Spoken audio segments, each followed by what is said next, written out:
Bonsoir les amis, je vous fais une vidéo extrêmement importante et poignante. Donc là on est sur mon compte Twitter, Denis Agré. Je vous conseille d'aller voir si vous ne connaissez pas Twitter Denis Agré, où il y a 70 000 abonnés et où évidemment on est dans une bulle numérique qui ne progresse guère. Alors j'en viens à quelque chose, parce que le médecin que je suis a quantité de témoignages de parents qui subissent la pression, la menace des médecins pour les obliger à faire vacciner les enfants. Alors effectivement, dans la loi de janvier 2018, il y a une obligation de faire 11 vaccins pour aller à l'école, et depuis janvier 2025, il y a une obligation de 13 vaccins pour aller à l'école ou à la crèche. Pour autant, même si les médecins vous disent que c'est obligé, vous avez le droit, et je le dis très clairement, vous avez le droit de désobéir, vous avez le droit de dire non, et le mot qui peut réellement les déstabiliser, et prenez un papier et écrivez-le sur un papier, c'est-à-dire que vous avez le droit de ne pas consentir à une vaccination. Que ça soit pour votre enfant, mais que ça soit pour vous quand vous allez au travail, parce qu'il y a quantité de gens aussi qui m'écrivent notamment pour les rappels de tétanos. Vous avez le droit de ne pas consentir, et vous avez aussi le droit d'expliquer à ces chers médecins, ou demain au directeur de la crèche, ou de l'école, ou au rectorat, ou au médecin de la PMI, que vous avez décidé de ne plus consentir à la vaccination, compte tenu des risques des vaccins. D'accord ? Donc c'est extrêmement important de leur rappeler. J'en viens à cet article dont j'ai déjà parlé, qui s'appelle l'abus de faiblesse. Donc vous avez l'article 223-15-2 du Code pénal est puni de 3 ans d'emprisonnement, 375 000 € d'amende, l'abus frauduleux de l'état d'ignorance ou de la situation de faiblesse, soit d'un mineur, soit d'une personne dont la particulière vulnérabilité, due à son âge, à une maladie, à une infirmité ou à une déficience physique ou psychique, ou à un état de grossesse apparente ou connue de son auteur. Donc les médecins, en général, ils savent quels sont les patients qui sont vulnérables. Et d'ailleurs, rien que le fait d'être malade devant un médecin est une position quelque part de vulnérabilité, pour conduire ce mineur ou cette personne à un acte ou une abstention qui lui sont gravement préjudiciables. J'en viens là parce que, entre autres, j'ai eu un témoignage d'une personne, et c'est pas pour pointer du doigt la chef de service du service de pédopsychiatrie de Montpellier, où entre autres j'ai été très bien accueilli dans ce service en janvier 2023, pour faire un stage d'observation pendant une semaine, où déjà ils savaient que j'étais dit anti-vax, c'est-à-dire que j'étais clairement au courant des risques des vaccins du Covid. Et là, il y a quelqu'un qui travaille dans ce service. Je vous mets le tweet qui a eu plutôt de l'écho, puisque à l'heure où je vous parle, ça fait 21 000 vues et un peu plus de 1000 partages.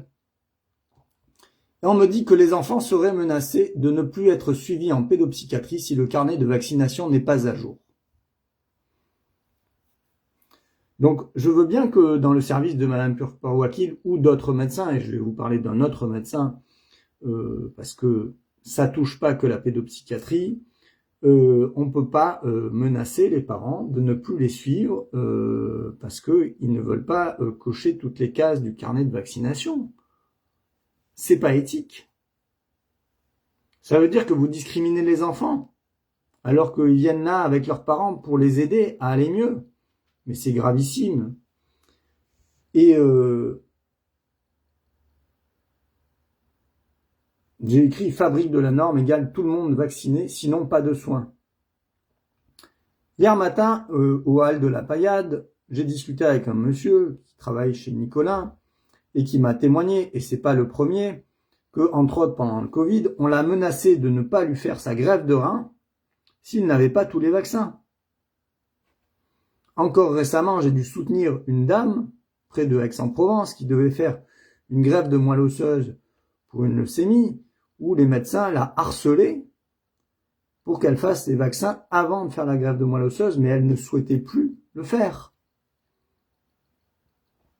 Et puis le plus fou dans ce service de pédopsychiatrie, c'est que on me dit que les enfants qui ont un TDAH, trouble de l'attention, hyperactivité, seraient aussi menacés de ne pas être suivis s'ils ne prennent pas les amphétamines. Les amphétamines, c'est le méthylphénidate, etc., etc. Et il y a des publications officielles qui nous disent que, entre autres, il y a eu une étude entre 2010 et 2016 où il y a 40 000 enfants en France qui prennent ces traitements. Alors, il y en a qui vous diront que c'est pas des amphétamines, mais si, c'est des amphétamines. Le méthylphénidate et toutes ces molécules dérivées ont des comportements addictifs chez les enfants quand ils en prennent. Donc, il y a des vrais problèmes de menaces et d'une certaine manière d'abus de faiblesse sur ces familles qui demandent pas à ce qu'on leur dise s'il faut qu'elles vaccinent ou pas leurs enfants. Ils viennent pas pour ça. Ils viennent pour les aider à être de bons parents et à ce que les enfants aillent mieux. Donc, on peut pas obliger. Alors, bien sûr, il y a ce mot ordonnance, vous savez, et c'est important de revenir sur ce mot ordonnance, parce que sans doute on a oublié en tant que médecin d'écouter, de comprendre les patients et d'accepter leur choix. Et ça, c'est pour tous les médecins qui nous attaquent en disant « ouais, c'est des vilains anti-vax ». L'ordonnance, ça porte son mot, ça veut dire ordonner, ça veut dire donner un ordre. Mais en fait, on a oublié dans la médecine que quand on fait une ordonnance, ben les gens prennent pas forcément l'ordonnance. Hein. Et quand on fait une ordonnance de paracétamol ou d'antibiotiques ou de je ne sais quel médicament, les gens sont même pas obligés d'aller chercher les traitements à la pharmacie. Donc comment vous voulez, en tant que pédopsychiatre, menacer des parents, des familles, de ne plus les suivre s'ils n'ont pas les carnets de vaccination à jour, ou s'ils prennent pas le traitement de méthylphénidate ou autre? Il faut respecter leur choix.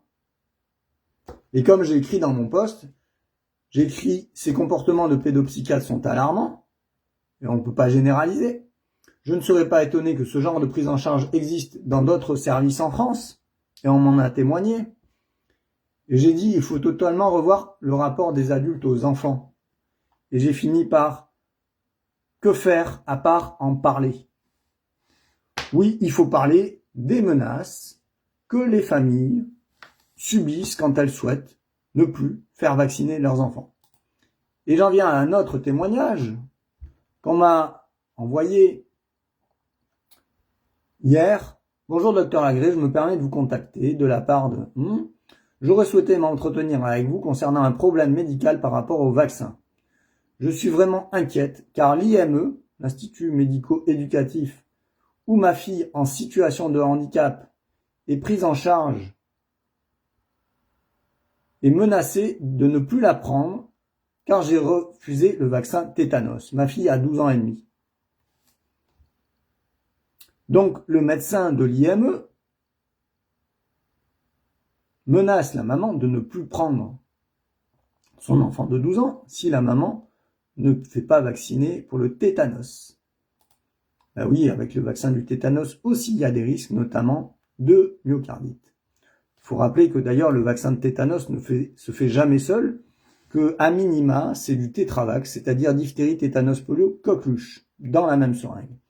Et je vous lis le petit mail que ce docteur, je ne vais pas le citer, on va dire juste son prénom, docteur Amel B. Je comprends votre refus. Il comprend, mais pas complètement. Cependant, la vaccination antitétanique est obligatoire, notamment en institution. Je ne vois pas l'obligation légale, chers confrères. Il nous faudra donc un certificat médical contre-indiquant la vaccination pour que nous puissions continuer à accueillir, on va dire, Sophia. Je vous remercie pour votre compréhension. Donc en fait, il ne comprend pas le refus de la maman et il la menace de ne pas la prendre en IME. Voilà. Donc on est dans quelque chose qui est extrêmement grave. Alors pour ceux qui pensent encore que les vaccins protègent des maladies, eh bien écoutez, continuez à amener vos enfants à la vaccination, il n'y a pas de souci. Par contre, respectez le choix des parents. Et j'aimerais que aussi à un moment, et on va en parler, parce que l'abus de faiblesse, il vient pas que du corps médical, il vient des médias qui nous laissent toujours pas parler des risques des vaccins. C'est extrêmement grave. Il y a plein de révélations sur des histoires de pédophilie, de tout ceci, cela. Mais on parle jamais de la transgression de notre enveloppe cutanée, du respect de l'intégrité physique et des mensonges autour des vaccins. D'accord ? Et je vais vous parler aussi de la responsabilité des directeurs des laboratoires. Parce qu'à un moment, tous ces gens, il faut qu'ils reconnaissent qu'il y a des risques avec les vaccins. Et qu'on foute la paix aux parents qui ne veulent plus faire vacciner leurs enfants. Donc là, je vous remontre, si vous ne savez toujours pas, vous allez, là on est sur Facebook, vous voyez, vous allez sur ma publication épinglée, et c'est pas besoin de m'écrire de langue parce que je peux plus soutenir tous les parents. Vous lisez ce tweet épinglé où j'ai écrit certificat pour parents responsables qui osent. Vous mettez votre nom de papa ou de maman, ou des deux. Et même si vous êtes séparés, vous avez le droit de prendre la position de ne pas consentir à la vaccination de votre enfant. Après information libre et éclairée, vous pouvez rajouter du docteur agréé sur les bénéfices et les risques des vaccins. D'accord ? Et là, vous avez 3 liens. Des rapports de l'Agence du médicament de 0-2 ans, des vaccins des enfants 0-2 ans, en 2021, en 2018 et entre 2012 et 2017. Donc vous les lisez et vous les imprimez et vous les montrez à votre médecin. D'accord ? 2018 et là c'est celui de 2021. D'accord ? Alors bien sûr, j'en ai beaucoup parlé, mais sans doute pas assez. Et je vais vous montrer juste quelques cas. Mais au bout d'un moment, les médecins, il faut qu'ils ouvrent les yeux. Hein.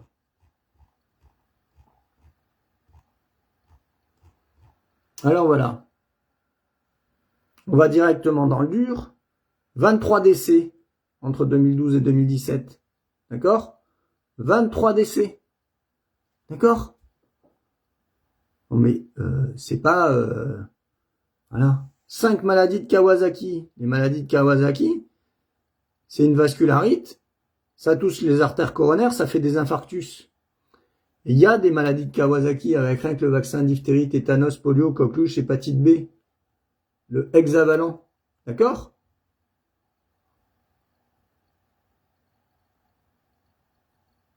Donc ça, c'est 2 maladies de Kawasaki avec le vaccin hexavalent. Et 3 maladies de Kawasaki où il y avait juste le rougeole orient rubéole. Mais aussi, ça fait des troubles du neurodéveloppement. 17 observations de troubles du neurodéveloppement notifiées chez les nourrissons vaccinés. Bon, mais c'est pas si rare que ça, mais c'est sous-déclaré. Affection démyélinisante centrale, 2 cas. Myélite transverse, vous vous rendez compte? Troubles neurologiques après vaccination étaient de 2 à 3 jours respectivement. D'accord? Troubles moteurs inférieurs, donc on ne peut plus marcher. Persister malgré un recours à la kinésithérapie. Et après, on vous parle d'échec vaccinal confirmé. Donc, c'est même pas des échecs, c'est des conséquences des vaccins. 29 cas d'échec vaccinal. Il s'agit de 16 cas d'infection à pneumocoque après le vaccin pneumocoque, de 10 cas de coqueluche après le vaccin de la coqueluche, de 3 cas de méningite à hémophilus après le vaccin hémophilus. D'accord? Il y a la même chose dans les rapports de 2018, de 2021. Alors, une des choses qu'il faut savoir aussi, c'est que les laboratoires ne pourront pas dire qu'ils ne sont pas au courant, puisque dans la table des matières, on nous dit qu'ils ont participé à ces rapports. D'accord? Données issues des bases de pharmacovigilance des laboratoires pharmaceutiques. C'est écrit là. C'est écrit. Données issues des bases de pharmacovigilance des laboratoires pharmaceutiques. Donc j'en viens au laboratoire.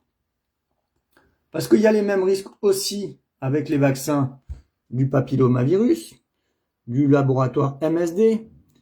Et ça, c'est l'histoire vraie d'une enfant de 12 ans qui a eu le vaccin papillomavirus et qui, suite au vaccin papillomavirus, a eu une tumeur sur l'ovaire et a dû subir une ovariectomie.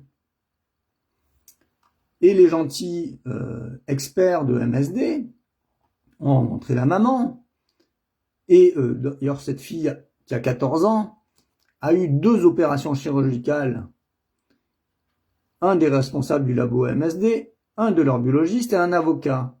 La responsable a dit aux experts qu'ils ont 2 cas avérés de papillomavirus après vaccin. Les experts ont décidé de nous indemniser sur une partie. Nous aurons réponse en janvier. Lorsqu'on n'a rien à se reprocher, on ne cherche pas à indemniser. D'accord ?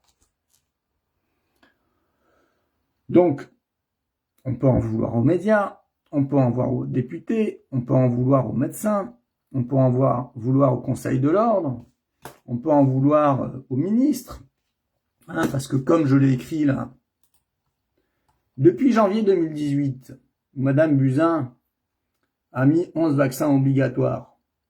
Est-ce que c'est la banalité du mal? Il y a quand même eu un certain nombre de ministres qui ont défilé. Hein. Donc il y a eu Madame Buzyn, puis Monsieur Véran, puis Madame Bourguignon, puis Monsieur Rousseau, puis Madame Firmin-Lebaudot, puis Madame Vautrin, puis Madame Darrieussecq, et là c'est Madame Rist. D'accord? Donc ça fait 1, 2, 3, 4, 5, 6, 7, 8 ministres. Hein? Mais il y a aussi des directeurs à l'Agence nationale de sécurité du médicament. Donc il y a un paquet de gens qui sont responsables. Mais on parle bizarrement jamais des directeurs des laboratoires. Là, vous avez par exemple le directeur France Sanofi, directeur général Vaccin France. Voilà. Charles, bonjour Charles, Charles Wolf. Êtes-vous au courant qu'il y a des décès d'enfants après les vaccins? Je vous pose la question. Parce que si vous continuez à écouler des vaccins qui causent des décès et que vous les cachez, ça s'appelle de la dissimulation de preuves en droit pénal. Charles Wolf est directeur France Sanofi depuis le 1er juillet 2024. À ce titre, il dirige la filiale de Sanofi en France. Mais j'ai rien contre vous, cher ami. Hein. Mais je vous pose la question, êtes-vous au courant? Là, on a MSD, le dit laboratoire. Osez la culture de l'audace. Je dois avoir un poil d'audace de vous poser ces questions-là. Hein. Donc là, on a Clarisse Lost, présidente de MSD France. Madame, est-ce que vous êtes fait des vaccins papillomavirus? Est-ce que vous avez une fille de 12 ans qui a eu une ovariectomie et une deuxième opération après vaccin papillomavirus? Non. Voilà, toute la belle équipe il y a des belles photos. Aurélie, directrice politique de santé, affaires publiques et communication. On ne peut pas mentir aux Français en permanence, madame. Alexandra Blanchet, voilà, tous ces gens. Voilà. Eux, ils sont très bien payés, tous ces gens. Hein? Mais nous, on n'est pas bien payés. Il y a des gens qui tombent handicapés gravement. D'accord? À cause des vaccins. Et ça, vous en parlez jamais. D'accord? Vous en parlez jamais. C'est bizarre quand même.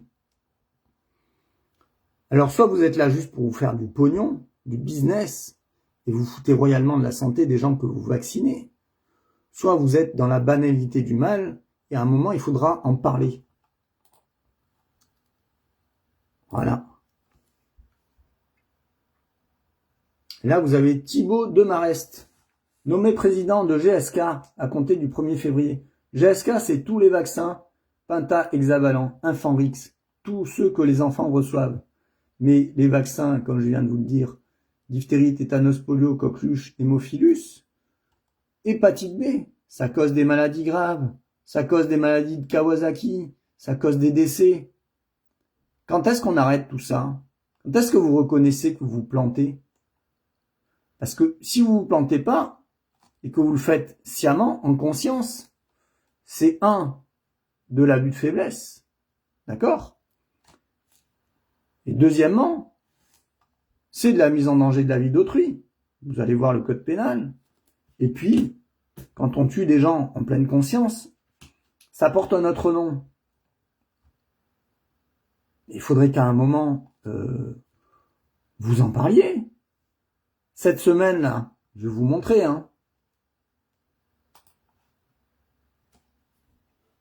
6 ans. Ah, lui, il est pas mort, il en réanimé. Enfin, peut-être que cette heure, on ne sait pas.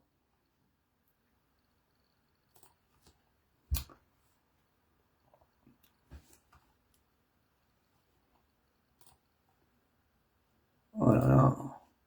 La publicité d'Optissimo. En arrêt cardiaque, cet enfant de 6 ans s'effondre en plein air de jeu. Voici les gestes d'urgence qui l'ont sauvé. Alors c'est le gentil docteur Kirzek qui passe sur Télématin, qui vous fait cette magnifique, brillante présentation des gestes de réanimation. Mais cet enfant, même si on l'a réanimé, je ne sais pas s'il va bien aujourd'hui, mais vous tapez 4 ans, il y a tous les âges d'enfants qui sont décédés dans Google, 4 ans, 5 ans, 6 ans, 7 ans, 8 ans, 9 ans, 10 ans. Qu'est-ce qu'on fait? Honnêtement, qu'est-ce qu'on fait?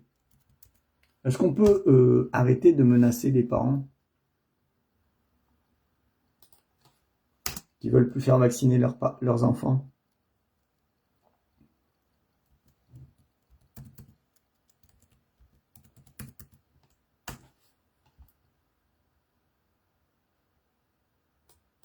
Après, on vous met des cellules psychologiques. Ben ouais, c'est sûr. Ça cause du désarroi dans l'école.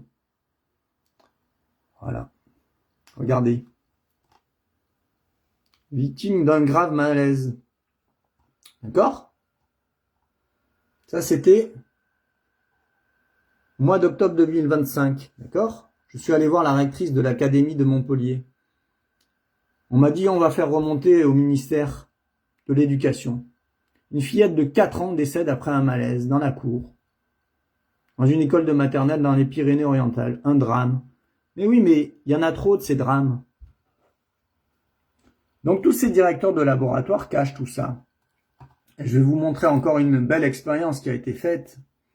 Et après j'arrête parce que au bout d'un moment, soit les directeurs et leurs équipes de communication se débrouillent pour reconnaître qu'il y a des risques graves et qu'il y a des décès avec les vaccins. Parce que vous voyez, ce qui est bien, c'est qu'avec les réseaux sociaux, on va être de plus en plus nombreux à savoir que ça met en péril, ça met en danger de vacciner les enfants.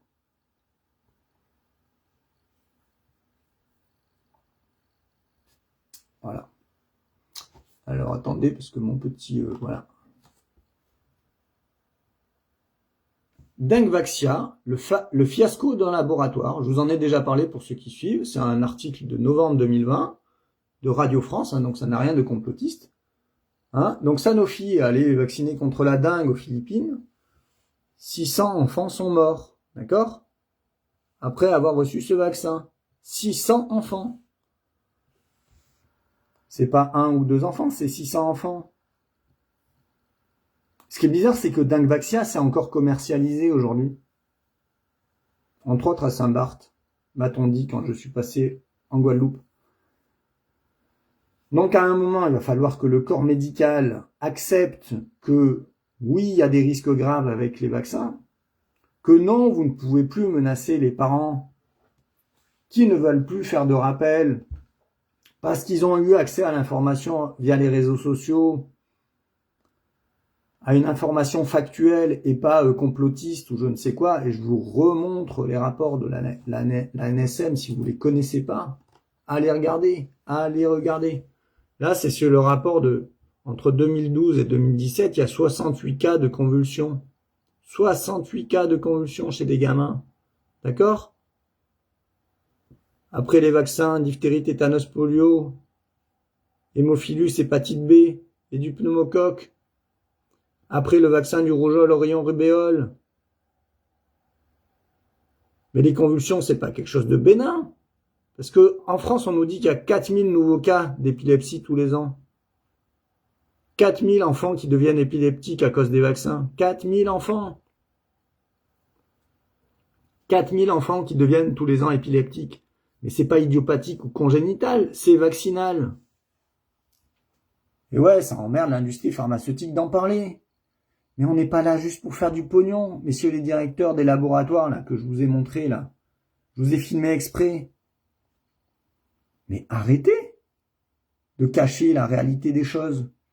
Après, on peut vous faire comme l'a dit le grand professeur Raoult, un Nuremberg des directeurs. Mais le problème, c'est qu'il faut aller chercher les directeurs de tous les laboratoires qui produisent et vendent des vaccins. Il faut aller chercher au moins tous les ministres depuis Madame Buzyn. Et le problème, c'est que l'obligation vaccinale, je l'ai déjà dit, depuis juin 38, diphtérie, tétanos, polio, donc presque il faudrait aller chercher tous les ministres qu'il y a depuis juin 38 qui ont maintenu ces obligations vaccinales. Donc arrêtez de mentir dans la presse. Puis j'en finis là-dessus parce que c'est tellement gros que au bout d'un moment, les médias se servent de la peur des maladies des populations pour vous obliger encore à vous dire « Oui, mais si on vaccine moins, il y aura plus de maladies graves, ceci, cela. » Donc ça, bon, voilà. J'en ai déjà parlé. En 2017, il y avait 500 cas de rougeole en France, pour faire très simple. Hein, ça, c'est le rapport de Santé publique France sur les cas de rougeole déclarés par Santé publique France. Madame Buzyn a mis l'obligation vaccinale là, en janvier 2018. Alors, il y a des petits coquins qui s'amusent à dire « Oui, mais ça avait commencé avant janvier. » Peut-être qu'ils avaient commencé à vacciner un peu plus. Et là, en 2018, il y a eu 2900 cas de rougeole en France, dont 3 décès. Mais il n'y a pas un média qui vous en parle de ça. Le nombre de cas de rougeole en France a été multiplié par 5,5 entre 2017 et 2018. Il y a eu encore 2600 cas de rougeole en 2019. Après, en 2020, on a confiné. Bon, certes, sans doute qu'on se transmet moins les maladies. Mais aussi, on a arrêté de vacciner les gamins. En 2011 et en 2021 et 2022, il y avait plus de rougeole. 15 cas éradiqués. Et là, on se remet à vacciner et ça augmente. Ben oui, forcément. Et tout ce que la communication sur la rougeole consiste à dire, c'est que ça a doublé entre 2023 et 2024. Mais évidemment, quand on passe de 150 cas à 300 cas, ça double. Ils sont très forts. Mais quand on passe de 500 cas à 2900 cas, c'est multiplié par 5. Donc, plus on vaccine, plus il y a d'enfants malades et d'enfants gravement malades, et plus aussi il y a de maladies dites contagieuses. Donc, je ne sais pas ce qu'on doit faire. Un Grenelle de la vaccination, comment ils disent, petit truc, réconciliation vérité, c'est plus possible. Ce n'est plus possible de menacer les parents. Et s'il vous plaît, chers parents, prenez cette vidéo, vous la montrez à votre médecin. Et puis si vous vraiment vous embête trop, vous n'allez plus le voir. Mais dites clairement les choses. Je ne consens plus à la vaccination. D'accord ? Vous avez que ça à faire. Et puis vous expliquez un peu les raisons pour lesquelles vous ne consentez plus à la vaccination. Voilà. Encore une histoire. Encore une vidéo. On peut continuer longtemps. Mais à un moment, la souffrance des enfants rejaillit sur la société. Quand il y a des enfants qui décèdent dans des rixes ou autres, ça fait la une des journaux. Mais quand il y a des enfants qui décèdent à cause des vaccins, le processus d'information ne va pas jusqu'au bout. C'est-à-dire que il n'y a pas un journaliste qui dit « Oui, cet enfant de 4 ans, de 6 ans, de 8 ans, de 10 ans était vacciné. Et c'est probablement les vaccins qui l'ont tué. » Voilà. Petite histoire la petite Iliana Zegali, dont j'ai déjà parlé, vaccinée à 2 mois à Castres en 2023, 15 jours après, est décédée, autopsie myocardite. Sa mère m'en a témoigné et m'a donné tous les documents médicaux qui attestent que cette enfant est morte à 2 mois et demi, 15 jours après les vaccins hexavalent et pneumocoque. Donc voilà, tout ça c'est des faits, c'est glaçant. Mais s'il vous plaît, messieurs les directeurs des laboratoires pharmaceutiques, puisque si c'est vous qu'il faut qu'on aille chercher pour les mettre au tribunal, comme le dit Raoult, ben, on vous mettra en cause, il n'y a pas de problème. Après, vous pouvez vous essayer à un moment, mais ça va être très subtil pour vous, hein, de dire que ben, vous n'aviez pas eu toutes les informations là-haut, tout au sommet. Je peux l'entendre. Hein.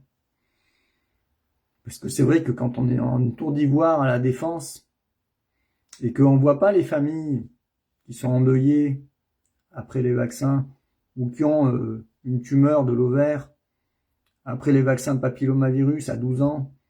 Et une des choses, tiens, je vais vous parler, parce que ça c'est aussi absolument horrible. Hein.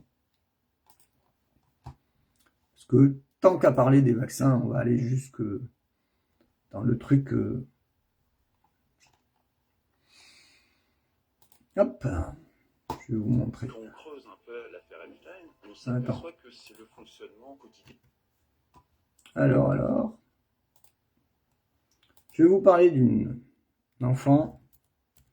Alors, c'est sorti dans la presse. Et comme je sors beaucoup de trucs ce soir, ben, je vous le dis comme ça, au moins c'est clair. Parce que vous voyez, il y a des choses formidables dans la vie, c'est-à-dire que aussi les gens qui ont des gros problèmes de santé, eh bien, heureusement, on arrive à les soigner ou à les aider. Donc là, on est sur le site Instagram d'une société qui s'appelle Orthonomie et qui fait des prothèses. Et je vous donne cette information parce que dans cet article de France 3, qui fait la publicité des prothèses en fait, hein, mais tant mieux qu'on ait des bonnes prothèses, on nous parle de cet enfant. D'accord ? Julia. Et ils disent, et ils ont menti, ou ils ont dit une grosse connerie, parce que les gens d'Orthonomie me l'ont confirmé, Julia, elle a fait une méningite après les vaccins du méningocoque à 2 ans. D'accord ? Une méningite avec du purpura fulminans. Et le purpura, ça fait quoi ? Ça thrombose les artères. Eh bien, Julia, voyez-vous, excusez-moi d'en parler, à 2 ans, on lui a amputé les 2 jambes. Voilà. Alors, messieurs les directeurs des laboratoires pharmaceutiques, arrêtez de mentir, s'il vous plaît. Reconnaissez que les vaccins, ça cause des maladies graves, que ça cause des méningites, que ça cause des maladies de Kawasaki, que ça cause des infarctus, que ça cause des décès.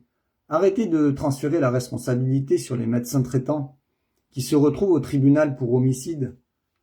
Hein ? Comme je l'ai écrit aussi dans mon certificat, là.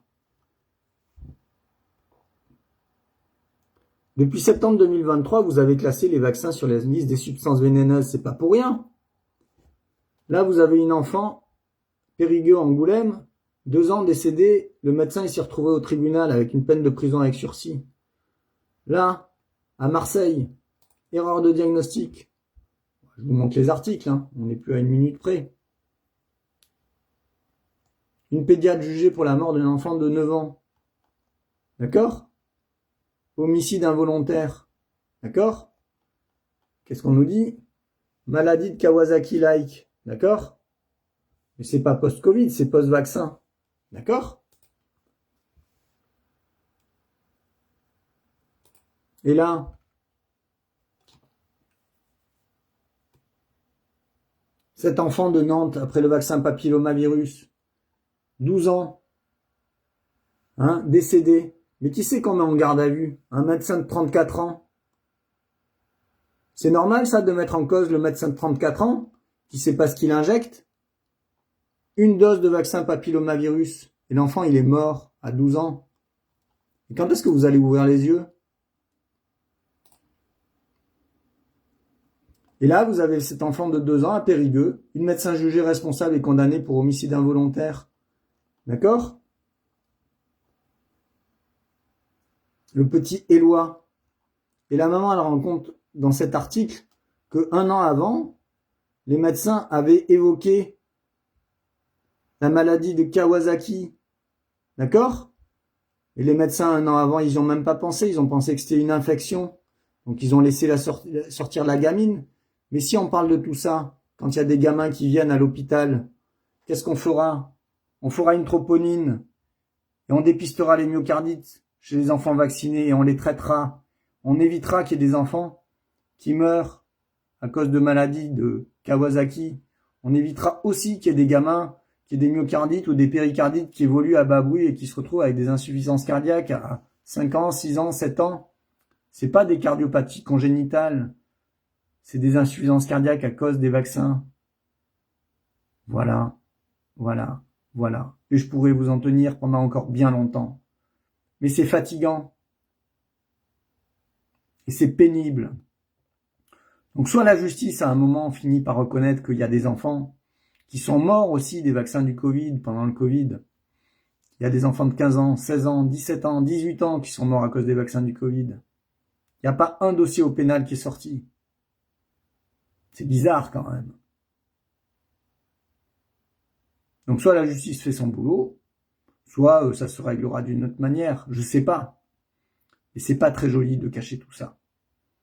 Et vous voyez, c'est sous vos yeux, messieurs les directeurs des laboratoires. Réfléchissez. C'est un peu plus grave que des airbags. Parce que ça concerne la santé de environ 670 000 enfants tous les ans qui passent à la trappe vaccination. Réfléchissez à ce que vous faites demain. Et chers parents qui avez compris, faites-vous respecter. À bientôt!